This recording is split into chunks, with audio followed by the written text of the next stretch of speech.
Pengkhotbah pada pasal yang ketiga, ayat yang pertama. Kita baca bersama firman Tuhan ini dengan suara yang keras kita baca bersama.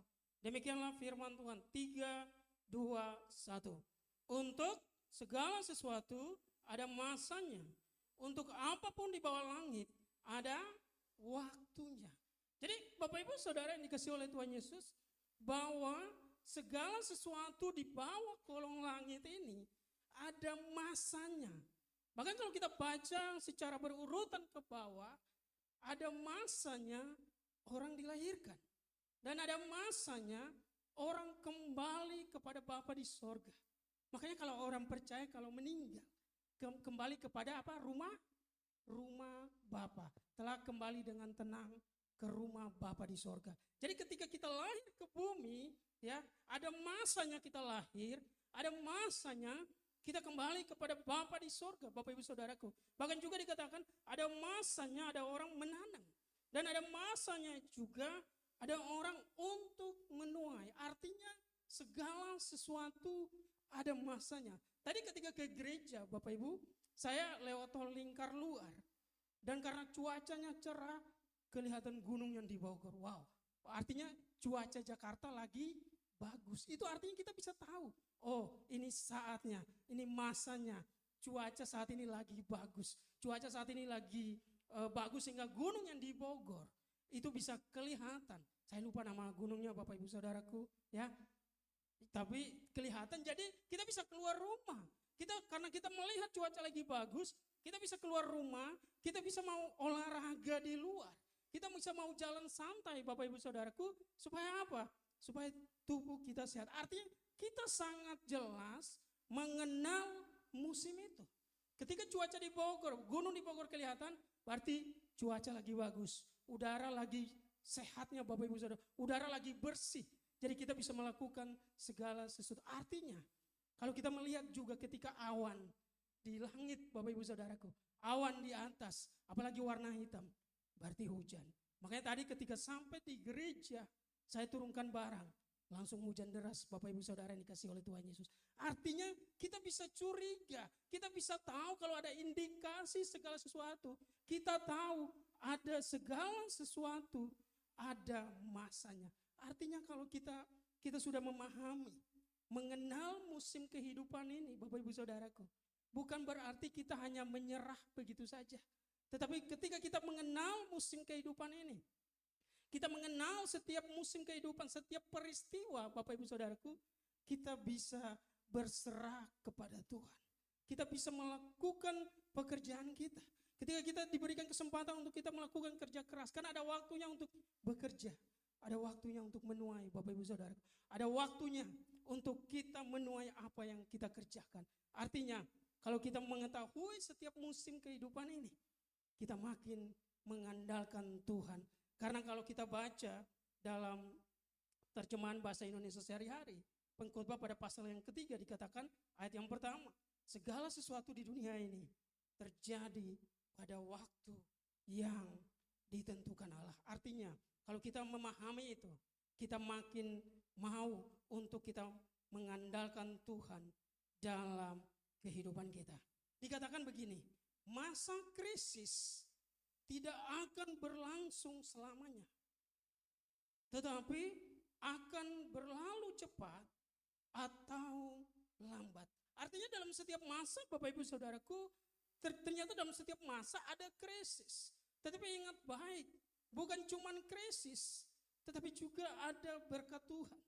Dalam segala sesuatu ada masa di mana terjadi krisis. Makanya ketika krisis terjadi dikatakan begini. Krisis terjadi itu orang Kristen akan masuk ke dalam krisis itu. Tetapi bukan untuk menghancurkan orang percaya. Tetapi justru untuk memperkokoh iman kita. Amin. Makanya ketika masuk di masa COVID. Ya 2019 bulan 2019. Kemudian 2020. Ya 2021. Ketika kita masuk di masa itu, ketika kita masuk di masa COVID atau di musim COVID Bapak Ibu Saudaraku, memang kita mengalaminya, kita masuk di dalamnya. Tetapi bukan berarti karena masa COVID, Kita dilarang ya karena ada pembatasan sehingga kita nggak beribadah secara onsite Bapak Ibu Saudaraku. Tetapi bukan berarti kita nggak bisa beribadah. Tuhan memakai orang-orang tertentu untuk melakukan segala sesuatu sehingga kita bisa mengatasi krisis itu. Supaya di tengah krisis itu kita nggak hanya berdiam, kita nggak hanya berdiam diri, tetapi kita tetap mencari Tuhan. Makanya ketika masa COVID muncullah Zoom. Ketika masa COVID muncullah Google Meet Bapak Ibu Saudaraku.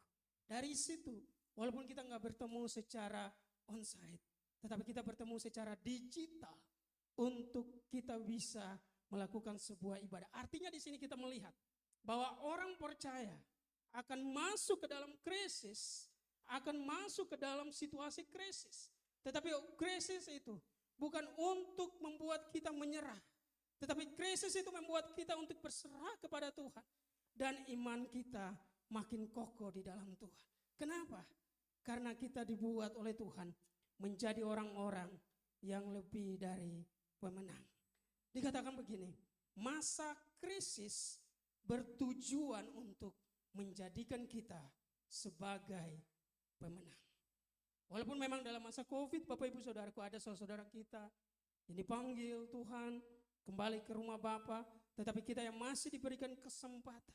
Artinya di masa itu, di masa krisis tersebut, ya, Tuhan membuat kita mengalaminya, masuk ke dalamnya. Saya percaya Bapak Ibu Saudara juga ada beberapa yang mengalaminya. Mengalami COVID ketika dites Bapak Ibu Saudaraku. Tetapi justru di masa itu membuat kita keluar sebagai pemenang. Artinya orang Kristen gak manja Bapak Ibu Saudara. Orang Kristen gak cengeng Bapak Ibu Saudaraku. Orang Kristen gak boleh mengeluh di masa krisis. Kenapa? Justru di masa krisis banyak hal besar yang Tuhan munculkan. Justru di masa krisis banyak hal hebat yang Tuhan munculkan Bapak Ibu Saudaraku. Justru di masa krisis banyak ide-ide besar yang Tuhan munculkan sehingga bisa kita melakukannya. Supaya apa? Supaya kita keluar sebagai pemenang.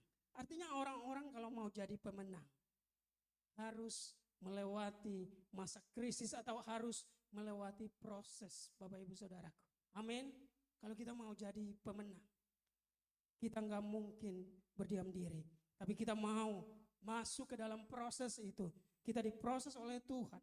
Makanya orang Kristen jangan hanya siap menerima berkat, tetapi juga siap untuk menderita bagi Kristus. Kenapa? Proses itu nggak mudah, Bapak Ibu Saudara yang dikasih oleh Tuhan Yesus. Proses itu nggak gampang.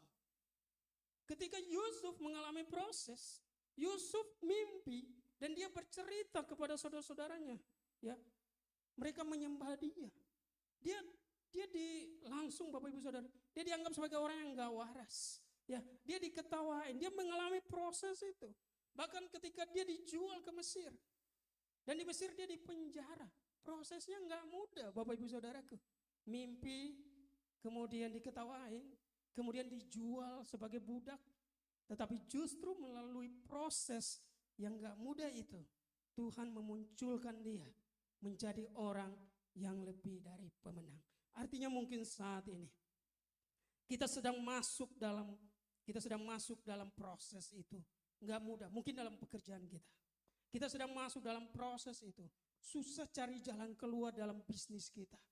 Kok sepertinya jalan keluar belum terjadi. Sepertinya Tuhan belum menjawab doa kita. Susah, kita begitu sulit menemukan jalan keluar. Yang perlu kita lakukan, tetap percaya pada Tuhan. Tetap berserah pada Tuhan. Yusuf nggak tahu. Ketika dia mengalami proses, dia nggak tahu berapa lama.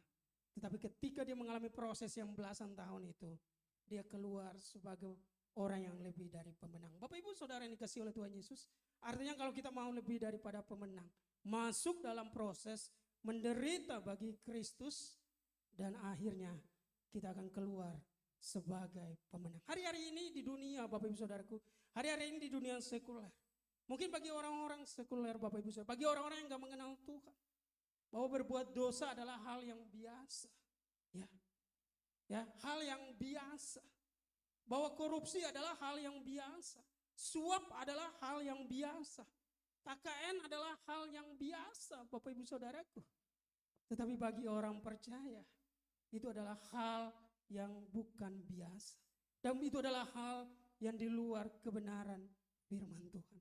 Makanya sebagai kita orang percaya, ketika kita dipercayakan dalam pekerjaan kita dipercayakan dalam bisnis kita dipercayakan dalam bidang pemerintahan. Ada pilar, Bapak Ibu Saudaraku. Masih ingat ada berapa pilar? Tahun lalu Bapak Ibu Saudara, ada berapa? Ada 7. Oh, ada 7 Bapak Ibu Saudaraku. Saya nggak mau sebutkan di sini. Nanti dalam khotbah sepanjang tahun 2025 ini, kita akan menyerempet pilar-pilar tersebut. Artinya dimanapun pilar atau bidang atau bagian yang Tuhan percayakan bagi kita harus melakukan segala sesuatu, kita harus melakukannya dengan jujur, kita melakukannya dengan disiplin, kita melakukannya dengan tanggung jawab, kita punya integritas, sehingga dimanapun bidang itu atau pilar itu, kita menjadi berkat bagi banyak orang. Amin.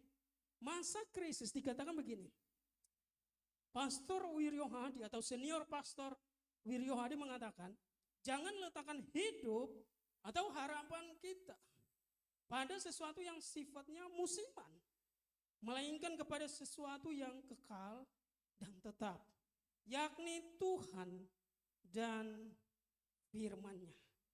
Jangan letakkan hidup dan harapan kita pada sesuatu yang sifatnya musiman, melainkan kepada sesuatu yang kekal dan tetap, yaitu Tuhan dan firman-Nya. Artinya Bapak Ibu Saudaraku, yang perlu kita andalkan, yang perlu kita letakkan hidup kita di tahun 2025 ini, kita meletakkan hidup kita di tangan yang benar, yaitu di Tuhan. Bapak Ibu Saudara, kita meletakkan dasar hidup kita kepada Tuhan, kita meletakkan pengharapan kita kepada Tuhan.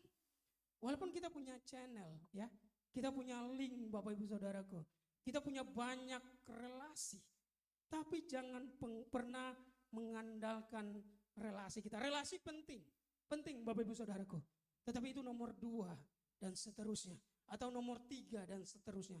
Tetapi yang nomor 1 adalah letakkan hidup kita pada Tuhan. Amin. Kalau kita mau di 2025 ini, ya, kita mengenal musim ini sebagai musim the great harvest, atau penuaian yang benar besar, Bapak Ibu Saudaraku. Letakkan hidup kita, letakkan pengharapan kita, letakkan hidup kita atau pelayanan kita di tangan yang benar, yaitu Tuhan. Kalau kita mau melakukannya, saya percaya penuaian besar terjadi. Makanya di tahun ini Bapak Ibu Saudaraku, ya, coba kita buka firman Tuhan Filipi pada pasal yang ketiga, ayat 7 dan juga ayat yang ke-8. Filipi pada pasal yang ketiga ayat 13 dan 14. Filipi pada pasal yang ketiga ayat 13 dan 14. Dikatakan begini, saudara-saudara, aku sendiri tidak menganggap bahwa aku telah menangkapnya, tetapi ini yang kulakukan. Aku melupakan apa yang telah di belakangku dan mengarahkan diri kepada apa yang di hadapanku. Ayat 14. Dan berlari kepada tujuan untuk memperoleh hadiah, yaitu panggilan surgawi dari Allah dalam Kristus Yesus. Kalau kita mau mengalami penuaian yang besar, Bapak Ibu Saudaraku, kita move on dari hal yang lalu dan kita menyambut hal yang besar di depan kita. Mungkin di waktu yang lalu, saya nggak suka sama si A, si B, si C, dan seterusnya. Mungkin di waktu yang lalu kita nggak bisa kerja sama A, B, C, dan seterusnya. Tetapi firman Tuhan katakan kita melupakan apa yang ada di belakang kita. Dan kita berlari kepada tujuan untuk memperoleh hadiah atau panggilan surgawi. Kenapa kita harus melupakan apa yang di belakang kita? Kita harus memperbaharui dulu hidup kita supaya kita melayani, Bapak Ibu Saudaraku. Karena pekerjaan Tuhan itu besar. Pekerjaan Tuhan itu besar, dibutuhkan banyak orang untuk bisa kerjasama. Dibutuhkan banyak orang untuk bisa berkolaborasi. Ya, nggak mungkin Bapak Ibu Saudaraku bahwa yang khotbah, yang WL ya, semua pelayanan itu di depan panggung, di belakang panggung banyak.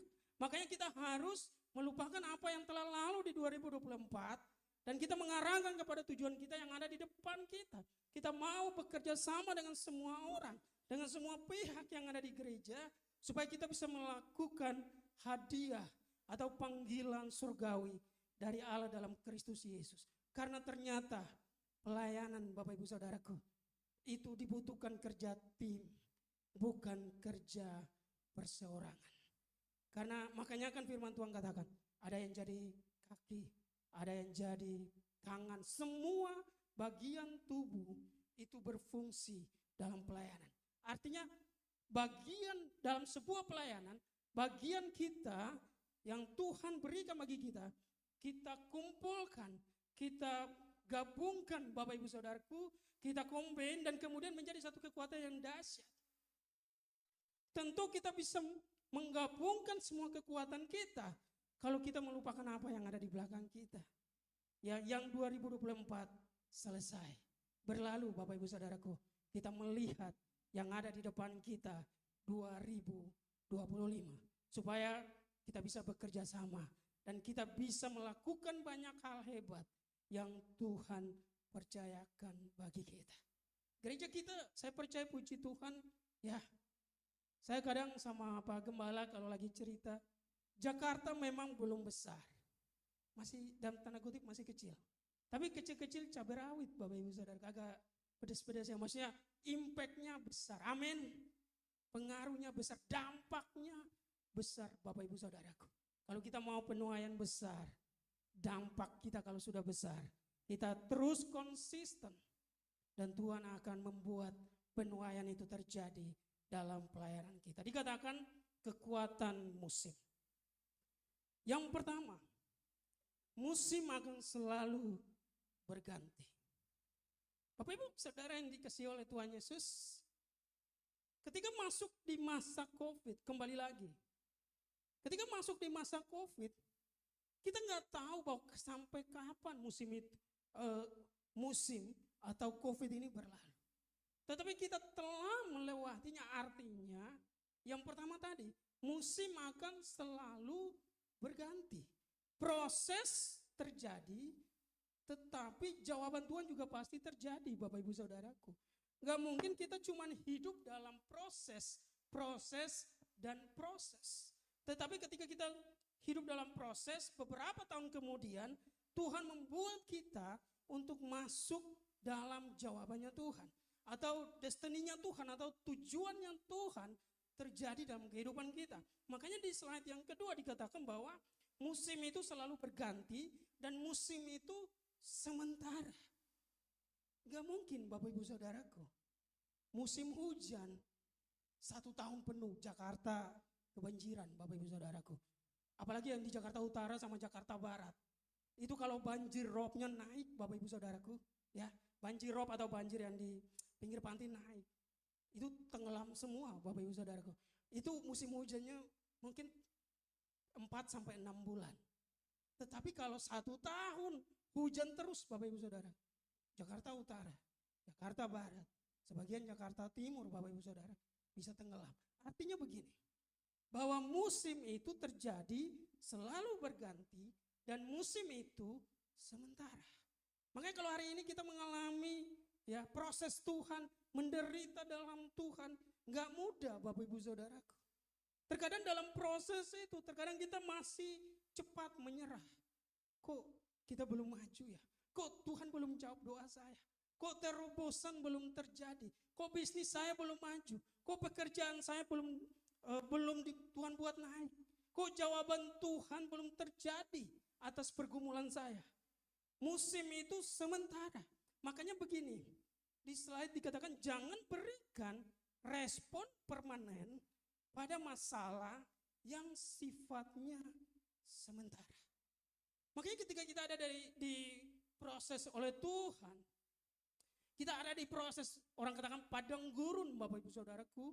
Ya, orang kalau diproses Tuhan, pertama, ketahuan siapa teman sejati.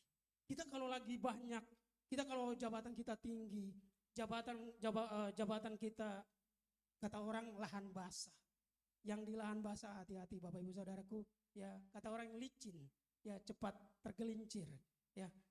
Kalau jabatan kita bagus, kalau posisi kita bagus, kalau kondisi ekonomi kita lagi bagus, itu banyak teman Bapak Ibu Saudaraku. Teman kita yang mungkin dari TK mungkin bisa cari kita, ya. Oh itu, tapi saya nggak lulusan TK Bapak Ibu Saudara. Jadi kalau ada yang ngaku teman TK saya, ya nggak ada, karena kan saya langsung SD Bapak Ibu Saudaraku. Itu semua orang ngaku teman. Tetapi coba ketika kita mengalami proses Tuhan, ya kiri kanan kering Bapak Ibu Saudaraku, padang gurun, susah, jangan lahan basah, air aja susah carinya Bapak Ibu Saudaraku. Itu hanya teman sejati. Itu hanya orang-orang yang mau berteman kita dengan orang yang berteman dengan kita dengan apa? Tanpa motivasi. Ya, motivasinya murni berteman dengan kita yang bisa menjadi teman kita. Karena di proses itulah ketahuan siapa teman kita, ya, siapa keluarga kita, Bapak Ibu Saudaraku, dan di situ kita tahu bahwa Tuhan tetap bersama kita di proses hidup kita walaupun berat. Makanya ketika kita mengalami proses yang gak mudah itu, proses kita menderita, jawaban Tuhan belum terjadi. Jangan pernah mengambil sebuah keputusan atau jangan pernah mengambil sebuah kesimpulan atau sebuah konklusi yang permanen. Kalau Tuhan belum jawab doa saya nggak mau ke gereja lagi. Kalau Tuhan belum jawab doa saya nggak mau baca Alkitab.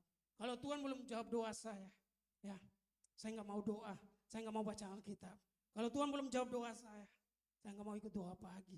Bapak Ibu Saudara, mulai Selasa dini hari, doa pagi kita udah launching kembali. Selamat, kita akan sampai bulan November lagi Bapak Ibu Saudara. Jadi jangan berikan respon yang permanen di tengah masalah yang sifatnya sementara. Ini artinya begini. Dalam sebuah rumah tangga ketika ada masalah Bapak Ibu Saudaraku, masalah sementara. Jangan berikan respon yang permanen Bapak Ibu Saudara. Ada terukur, segala sesuatu itu harus terukur Bapak Ibu Saudara supaya kita menjadi orang yang bijaksana. Jadi kalau kita mengalami padang gurun, kita diproses oleh Tuhan, tetap giat ibadah, amin. Ketika kita mengalami proses Tuhan, tetap kita giat untuk melayani pekerjaan Tuhan. Karena justru Tuhan mau melihat kita di proses itu. Tuhan mau bahwa di tengah padang gurun, ternyata kita tetap kuat. Bahwa di tengah proses yang menderita itu, kita tetap kokoh di hadapan Tuhan. Kita tetap teguh di hadapan Tuhan. Bahkan kita nggak mundur selangkah pun di hadapan Tuhan. Sadrak, Mesak, Abednego ketika mau dibakar Bapak Ibu Saudaraku, mereka katakan, kalaupun Tuhan gak menolong, kami sekali-sekali tidak akan mengikuti Allahnya Nebukadnezar atau penyembahan berhala tersebut. Itulah iman yang benar. Kita punya respon iman yang benar di setiap masalah yang bersifat sementara. Seorang Jim Rohn mengatakan, hidup itu ibarat musim yang berganti atau berubah. Kita tidak dapat mengubah musim, namun kita bisa mengubah diri sendiri. Di setiap musim terletak kesempatan untuk kita meraih kehidupan yang luar biasa. Begini Bapak Ibu Saudaraku, ketika kita masuk dalam setiap musim, musim yang berganti, kita tidak bisa mengubah setiap musim. Ketika kita masuk dalam proses yang menderita, ya kita mengalami penderitaan, proses yang gak mudah, kita nggak bisa mengubah situasi tersebut. Tetapi justru kita bisa mengubah diri kita untuk kita menghadapi musim tersebut. Contoh, ketika masa COVID kita nggak bisa beribadah onsite begini. Tetapi kita bisa beribadah secara online. Walaupun kita nggak bertatap muka, kita hanya di digital Bapak Ibu Saudara. Kitanya yang justru mengubah diri kita. Supaya apa? Dikatakan di sini supaya kita bisa meraih kehidupan yang luar biasa. Makanya orang bisa berubah Bapak Ibu Saudaraku. Hanya satu yang gak berubah, Tuhan Yesus. Dari dahulu, sekarang, selamanya. Kasihnya gak pernah berubah bagi kita. Tetapi orang bisa berubah. Dan perubahan yang kita mau adalah perubahan yang baik. Perubahan yang pelan-pelan Bapak Ibu Saudaraku sampai menjadi perubahan yang menjadi berkat bagi banyak orang. Makanya firman Tuhan itu seperti ini. Seperti air yang kena besi. Itu lama-lama besinya berkarat Bapak Ibu Saudaraku. Air kalau setetes ya pelan-pelan 5 tahun besinya berkarat, bisa hancur besi. Itulah firman Tuhan Bapak Ibu Saudaraku. Itulah firman Tuhan yang mengubahkan setiap kita. Makanya orang bisa mengalami perubahan. Makanya yang ketiga dikatakan, musim membuat kita mempunyai rencana masa depan. Seseorang tidak punya rencana, sama sekali sebetulnya orang itu sedang merencanakan kegagalan bagi hidupnya. Nah, di sini katakan, musim membuat kita mempunyai rencana masa depan. Saya percaya, makanya kalau setiap tahun kan dikatakan resolusi. Bapak Ibu Saudara, resolusi apa planning kita. Tetapi sebaiknya rencana kita bagi dalam kehidupan pribadi kita, Bapak Ibu Saudaraku, bukan cuma setahun sekali. Bisa triwulan ya, caturwulan. Kalau ngomong caturwulan, ketahuan umurnya Bapak Ibu Saudara. Karena zaman saya itu masih ada caturwulan, tiap 4 bulan kalau nggak salah ya, ada ujian. Jadi 1 tahun 3 kali. Tapi ketika saya tamat SD kita sudah masuk di semester ya, tiap 6 bulan. Artinya Tuhan mau bahwa kalau musim itu berubah, musim itu terkadang kita mengalami proses Tuhan yang gak mudah. Kita menderita dan terkadang Tuhan membuat kita mengalami mujizat Tuhan, mengalami berkat Tuhan. Di situ kita mempunyai rencana untuk masa depan kita. Makanya ketika kita diberkati oleh Tuhan, Bapak Ibu Saudaraku, firman Tuhan katakan, kalau kita diberkati oleh Tuhan, kita harus punya rencana untuk kita bisa menabung. Justru COVID memberikan satu pelajaran moral bagi kita. Satu pelajaran yang berharga bagi kita. Bahwa tabungan itu penting Bapak Ibu Saudaraku. Untuk masa depan kita. Karena kenapa?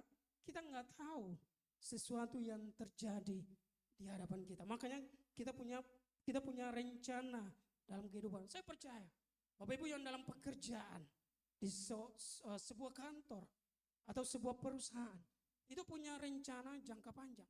Bahkan negara punya rencana pembangunan jangka panjang, jangka menengah, dan jangka pendek. Kita punya rencana. Bahkan dalam pelayanan kita, Bapak Ibu Saudaraku yang sudah kita lakukan di waktu yang lalu, kita pun punya planning untuk apa yang kita lakukan di tahun ini. Dikatakan begini, prinsip musim. Kejadian pada pasal yang ke-8 ayat 22. Coba kita buka dalam Kejadian pada pasal yang ke-8 ayat 22. Selama bumi masih ada, tak akan berhenti musim menabur dan menuai, dingin dan panas, kemarau dan hujan, siang dan malam. Siang berbicara tentang masa bahagia atau masa senang. Malam berbicara masa sulit atau masa krisis. Ini penting Bapak Ibu Saudaraku. Siang berbicara tentang masa bahagia atau masa senang. Makanya ketika di siang hari kita bisa melakukan pekerjaan kita. Di siang hari kita bisa melakukan aktivitas kita. Di siang hari kita bisa melakukan hobi kita. Di siang hari kita bisa melakukan banyak hal. Kenapa? Karena ada terang Bapak Ibu Saudaraku, ada matahari yang Tuhan berikan.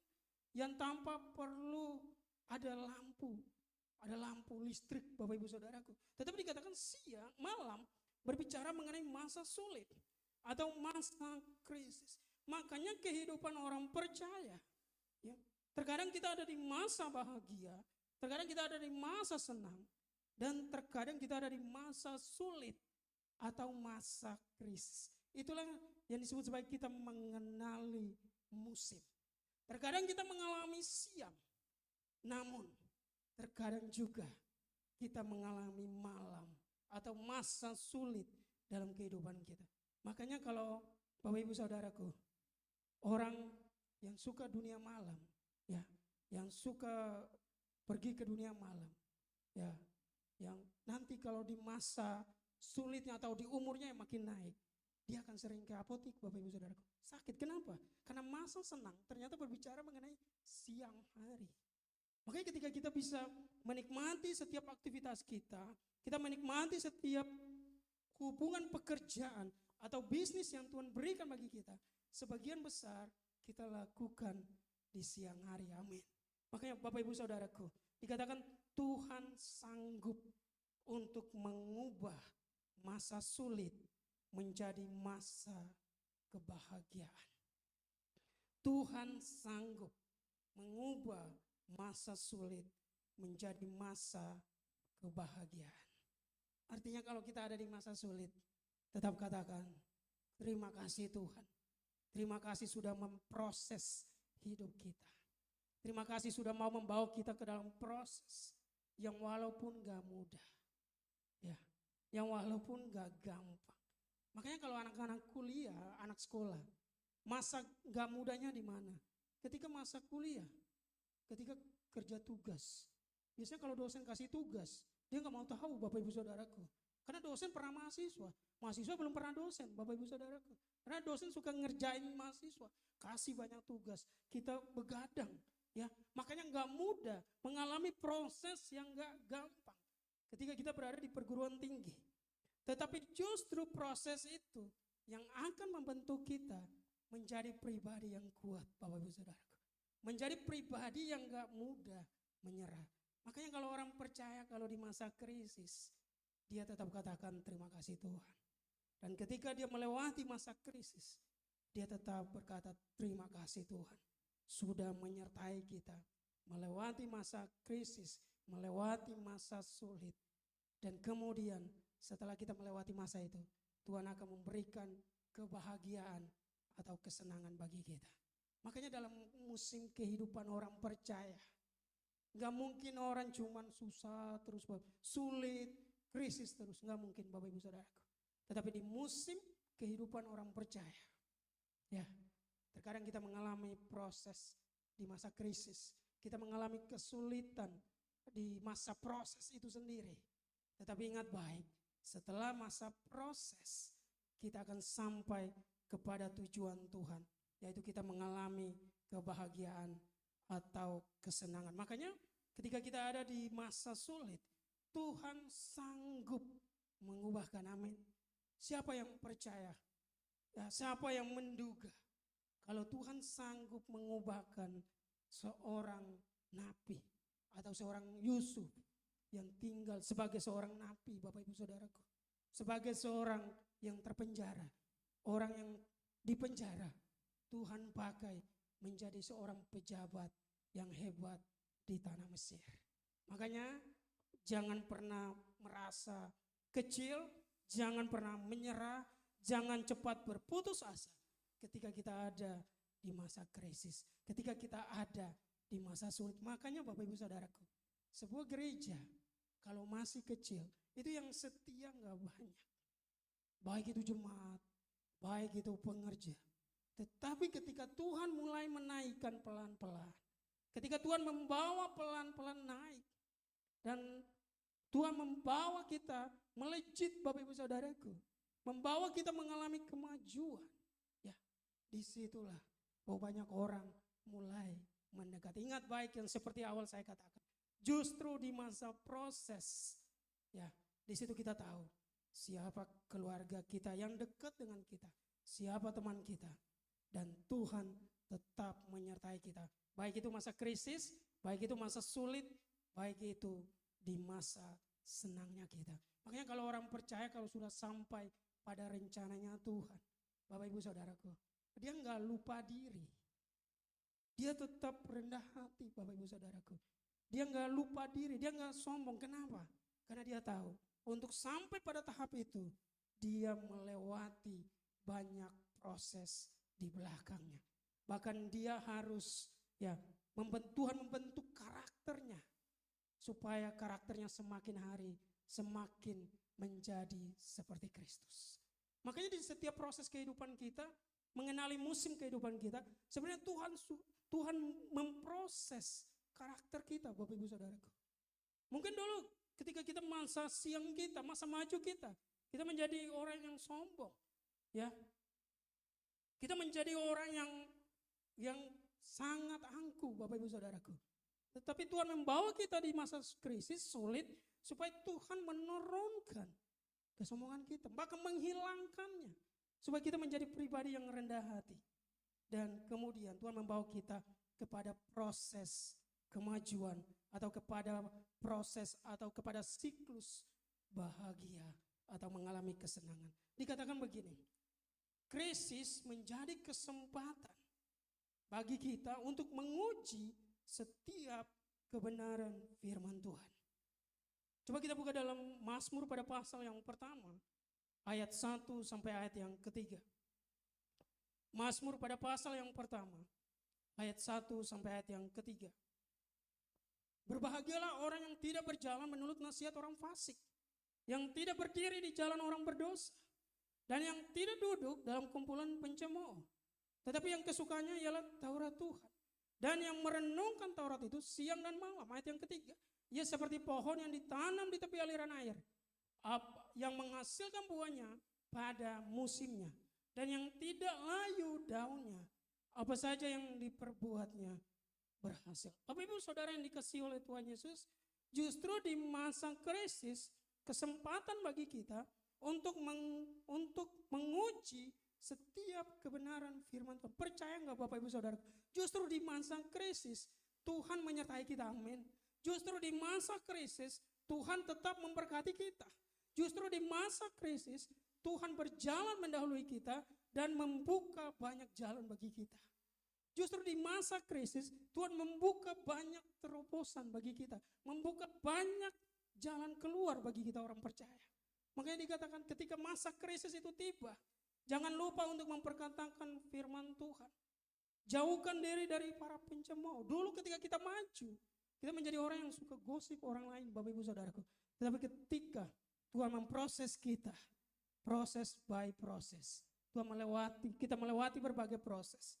Ketika Tuhan membuat kita mengalami masa kesenangan, di situ Tuhan mengubah kita menjadi orang. Memang masih suka gosip, tapi yang saya katakan gosip firman Tuhan atau gosip Tuhan Yesus, Bapak Ibu Saudara. Ya, Tuhan baik, Tuhan kita luar biasa. Kita menjadi kesaksian bagi banyak orang. Justru di masa krisis Tuhan membentuk kita proses yang gak mudah, gak gampang. Dan ketika kita melewatinya, itu akan menjadi kesaksian bagi banyak orang, yang akan memberkati banyak orang, akan menguatkan banyak orang. Yang mungkin saat itu mereka ada di masa sulit, masa krisis. Mereka berani untuk bangkit kembali, berani untuk terus mencari Tuhan, berani untuk tidak menyerah, berani untuk tidak putus asa, Bapak Ibu Saudaraku.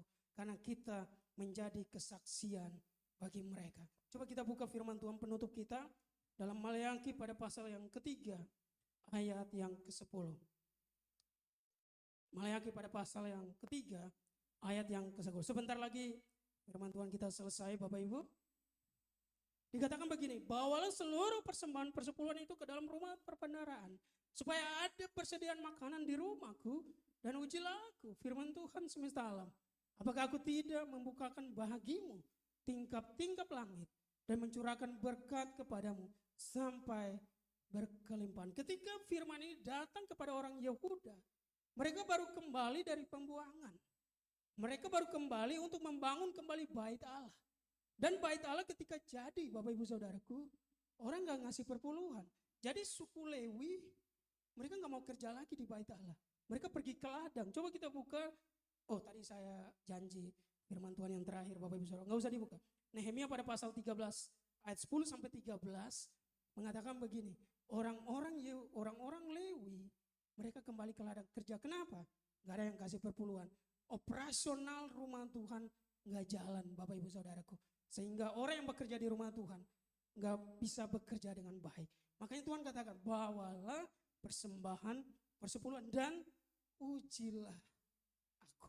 Apakah aku tidak akan membukakan tingkap-tingkap langit? Artinya di masa krisis sekalipun, Bapak Ibu Saudaraku, bagiannya Tuhan tetap kita berikan. Dan kemudian kita menguji Tuhan. Saya sudah memberikan bagian perpuluhan kepada Tuhan. Dan percayalah, Tuhan akan membuka berkatnya bagi kita. Bahwa Tuhan akan membuka pemeliharaannya dari sorga bagi kita Bapak Ibu Saudaraku. Mungkin melalui pekerjaan kita diberkati dengan nilai yang sekian. Tetapi kalau pemeliharaan dari sorga, dari Tuhan, itu sempurna Bapak Ibu Saudaraku. Makanya orang kalau suka memberikan perpuluhan, itu berkatnya dahsyat. Tanpa disadari, tanpa diduga Bapak Ibu Saudaraku, ada berkat-berkat yang Tuhan berikan bagi kita. Kalau kita mengenali musim dengan baik, disitulah kita belajar untuk mengandalkan Tuhan. Amin. Saya undang